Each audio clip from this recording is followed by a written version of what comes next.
Hi, I'm just back from a trip to Mexico City, and I took along my illustrated journal, and I wanted to take you through it and show you what I do to record a trip.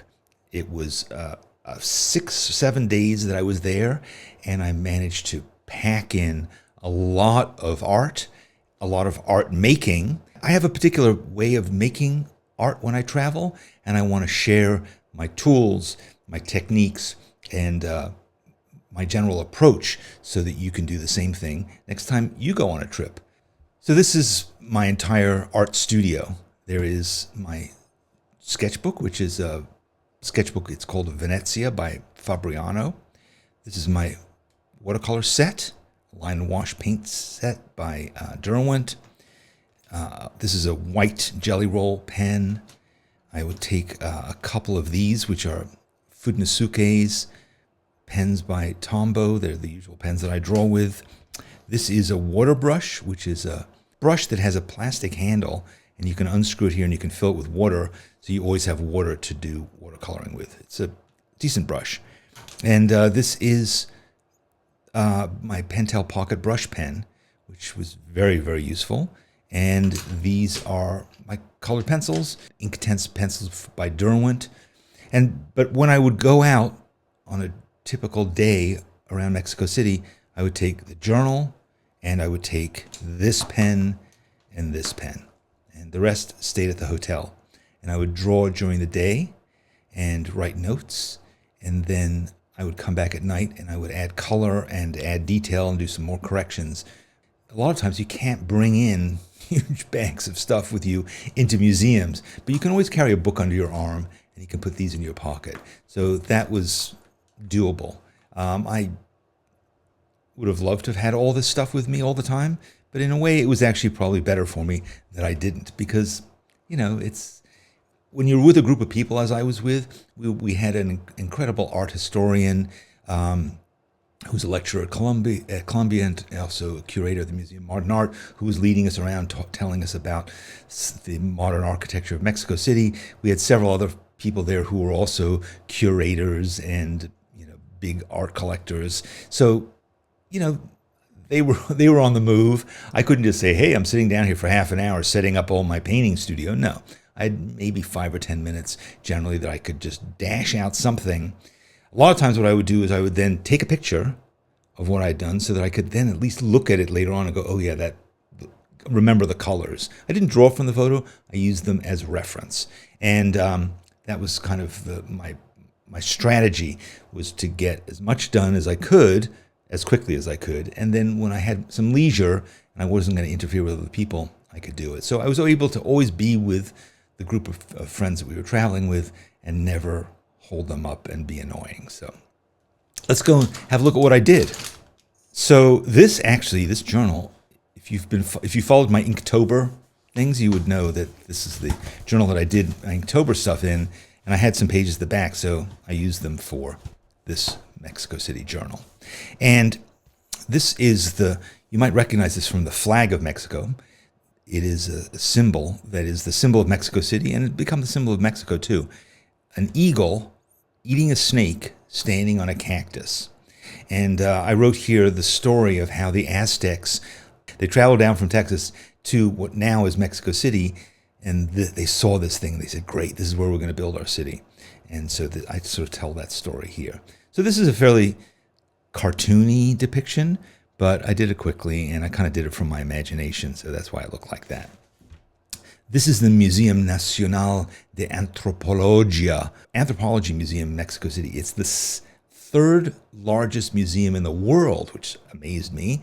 It's just after the Louvre, and I don't know, I forget what the other one was, maybe the Metropolitan Museum in New York, but it's full of the history of Mexico in all different kinds of forms. And this is a stone cricket, and these are various kinds of gods, and a lot of bloodthirsty stuff to do with these guys. As I say here, there are lots of scary sculptures, many of which were designed to make it easier to sever fingers, ears, and genitals, to slit throats and pull out entrails in style. Again, drawn with the brush pen, and then I went back in, did some details with this pen, and then later on threw on some watercolor. This was in another museum, this museum actually, the Tamayo Museum, which is kind of an example of brutalist architecture, and very, very kind of interesting modern museum. And this thing that looks kind of like those Aztec sculptures was actually done like 2 or 3 years ago by an interesting artist named Damien Ortega. And yeah, so here's my group of friends. We're sitting around talking, and a couple of the curators are just telling us about the architect who designed this museum and its history. This is Museo Jumex, which is another modern art museum, and this is Gabriel de la Mora, who was a really fascinating Mexican artist who took us on a personal tour of his retrospective that was happening there. It opened with a video of him beating a piñata that looked like him, beating it until the blood and guts came out of it.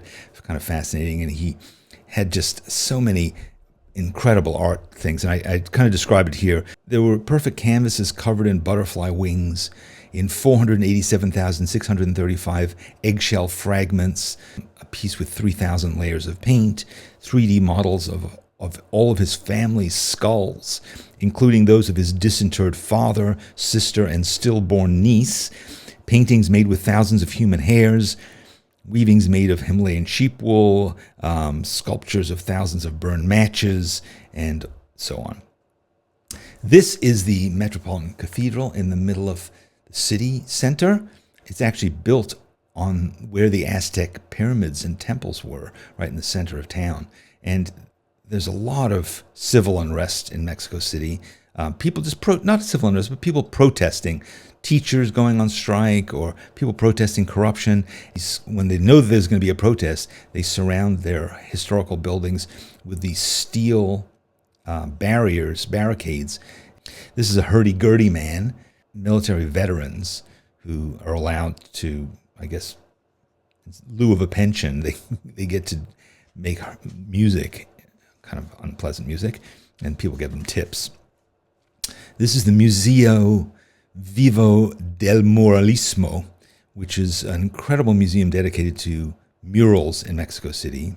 And there's literally, I think, hundreds of murals painted by Diego Rivera, all about the history of Mexico and its culture and its politics. We went to lunch at a restaurant where the chef came and met with us, and he looked like Johnny Depp. There's a cop with all of his kind of paraphernalia on it. Lots of different kinds of architecture. There was a building that looked just like the Empire State Building, but actually it's the Pan American Building. This is from another mural by Diego Rivera, and I just really came to love his work. And they're so varied, the different kinds of things that he did. This is in a place that we went to for dinner, and it had this crocodile painting poster on the wall selling orange juice. This is the house where Diego Rivera had his studio with Frida Kahlo. So her studio was actually up here. This was his studio, and it was designed by Juan O'Gorman, who was, I think, 26 or 27 years old when he designed this incredible sort of Le Corbusier kind of building, the first of its kind in Mexico City, and I just loved it. It was just, I moved there in a second. And it was surrounded by these fences made of cactuses. They were all kind of very regular. That was apparently Diego's invention. Here's my group of friends all having lunch in the middle of that particular day. This is designed by the same architect who did this. It is the Museo Anhuacalli, which housed Diego Rivera's collection of pre-Columbian sculptures and ornaments and devices and stuff like that. And it's made out of lava rock. It's incredible to see. This is like 2 or 3 years after he designed this one. He designed this thing that looks like it was built, 1,000 years ago. This is the Biblio Central, the central library of the National University in Mexico City, and it is also designed by Juan O'Gorman, and it is really an incredible building, one of my favorites. It is covered with a mural that tells the story of Mexico entirely in a mosaic of stone and rock found natively in Mexico. And apparently when he designed this building, the university said, "That's great, but we're not interested in paying for that mural." And he said, "You've got to have the mural." I mean, I just can't imagine this building without the mural. He said, "You've got to have the mural. I will do it for free." And it seems like an incredible amount of work went into it. This is a dog that was watching me while I was drawing, came over with a cone on his head to just see what I was doing. We went to an architectural studio where they had designed lots of incredible buildings. And this was kind of a bronze tequila factory that was just, it was modeled. It never actually got built. And then our last supper there, we went to this 15th, 16th century palace and had an incredible meal. And there was lots of amazing art there. I hope that's inspirational or useful to you to see. Again, I did all these drawings in a course of 5 days while doing lots and lots of other things. I mean, we were just very, very busy. But again, just a brush pen. Brush pens are really fast to draw with.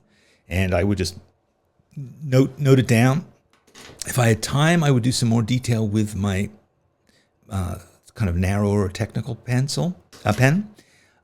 Sometimes then I would go back to the hotel at night or the next morning at breakfast, pull out my watercolors, finish writing my notes, take my colored pencils and just add some detail, and then also perhaps use my white pen to call out some details. But again, none of these drawings took very long, 10, 15 minutes.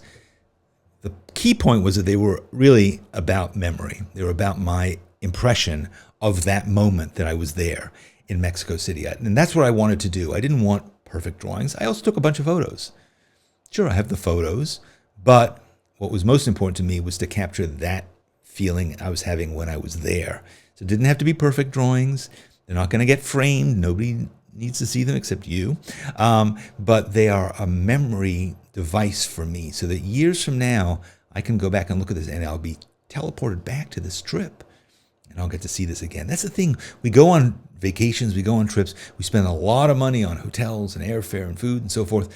And then we have a few photos on our phone and that's it. When you do an illustrated journal of your trip, not only do you have an incredible record of it, but also you have an intensified memory of it. Because when you draw, you slow down, you see details, and you imprint these memories on your mind that you can then access. So I can think back on trips I saw decades ago, and I have a really intense and vivid memory of them. And the ones that I didn't draw on, they're kind of gone. So try it out. Next time you go on a trip, even if it's just a weekend, just do a few drawings. You don't have to do an elaborate thing like I've done. You don't have to do watercolors. Just make some notes and do some drawings with your hand. That's an important part of it too. I don't think your phone can do this for you. You have to do it with your hand to connect to your brain and to form in more intense memories. Again, it's not about drawing skill. It's about being present, being there in the moment, and really enjoying what you're doing. Hope you like this. I hope it inspires you. Tell me about it in the comments below. I'd love to know, do you do this? Would you do this? Won't you do this? What do you think? Let me know.